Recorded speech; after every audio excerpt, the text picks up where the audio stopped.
Since the very first day of Vladimir Putin's war in Ukraine, Russia's blundering air force has been struggling to keep its jets in the sky. The Ukrainians have done their part, blowing apart fighters and helicopters with their air defense missiles. But at least a dozen of Putin's planes have burst into flames mid-air, plunged into Russian cities, or exploded on the runway. Bungling pilots have managed to crash into an American drone over the Black Sea and almost shot down a British spy plane, either of which could have sparked World War III. And just last month, a Russian jet even managed to bomb one of its own cities. This is the story of how one of the world's supposed best air forces has suffered an embarrassing string of failures that is only getting worse the longer the war goes on.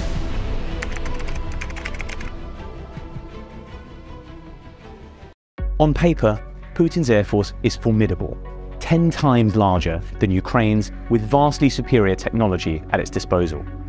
But on the very first day of the war, a Russian Su-25 bomber crashed due to a pilot mistake before even making it across the border.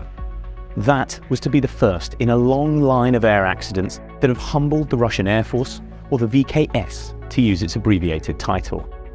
Perhaps the most dramatic crash happened in Yeysk, a city just across the Black Sea from Mariupol, when an Su-34 fighter slammed into an apartment block in October last year. Footage showed how the jet plunged into a 9-story building in the middle of the night, exploding into a fireball as 2 pilots managed to eject. 15 Russian civilians, 3 of them children, died in the ensuing blaze. The Kremlin said the jet had suffered an engine fire.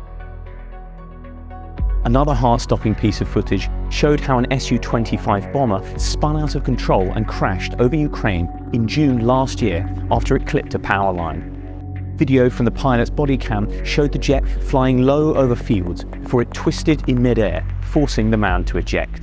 As he drifted down to earth on his parachute, the plane tore itself apart and exploded in a nearby field.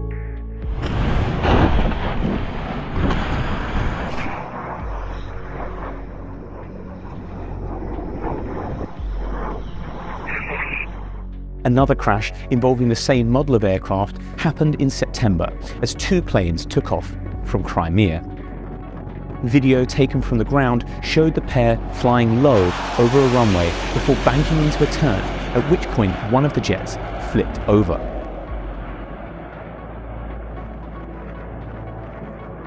A second later, it slammed into the ground and exploded.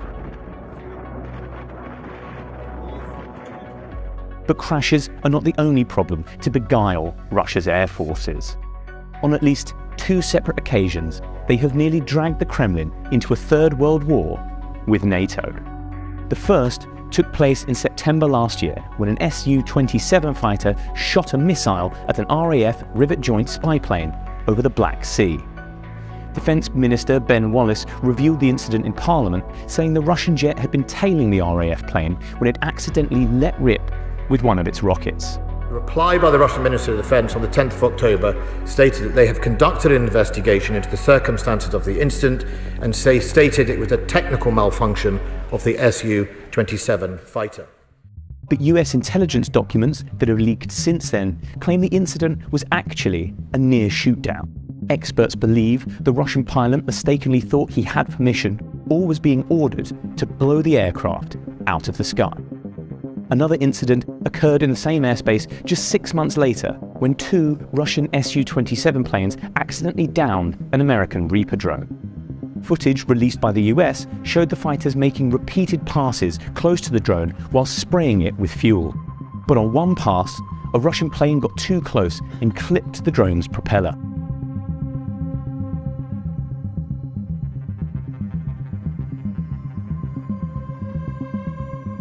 The drone was so badly damaged that it eventually crashed into the Black Sea. The Russian jet was also damaged, but made it back to base in Crimea.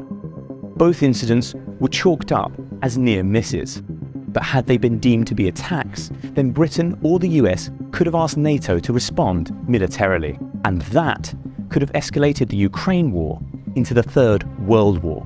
The latest embarrassing incident occurred in late April this year when an Su-34 accidentally dropped a bomb on one of its own cities. The blast happened in Belgorod, near the border with Ukraine, just after 10 p.m. on April the 20th. CCTV revealed the bomb embedded itself in the ground near a busy road junction before exploding a few moments later, throwing a car and several tons of soil into the air. The Kremlin said 4 apartment buildings and 4 cars were damaged in the blast, but luckily nobody was injured. It appears the citizens of Belgorod were fortunate. Had the bomb exploded when it hit the ground, instead of burying itself first, the damage could have been much more severe.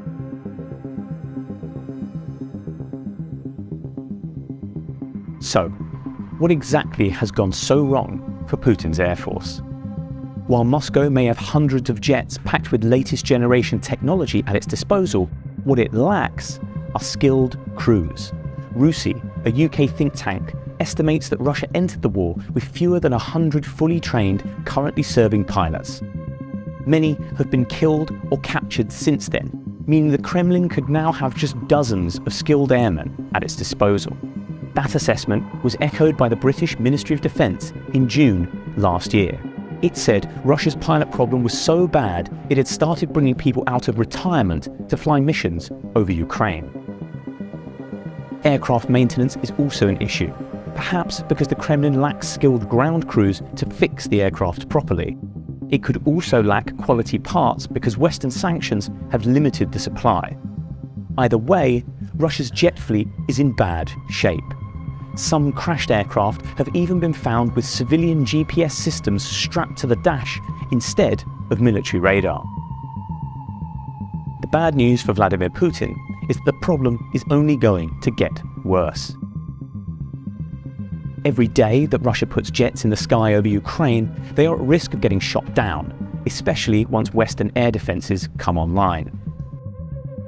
That means more pilots will die or get captured, further limiting the Russian pool of talent, while it will take years to train their replacements. Because lots of retired pilots are now involved in the fighting, it also means there will be a lack of skilled teachers to instruct any new recruits. Western sanctions will not lift anytime soon, and China is refusing to supply military gear to Russia, meaning it will struggle to get hold of new jet parts. Putin's already humiliated Air Force looks set to go from bad to worse.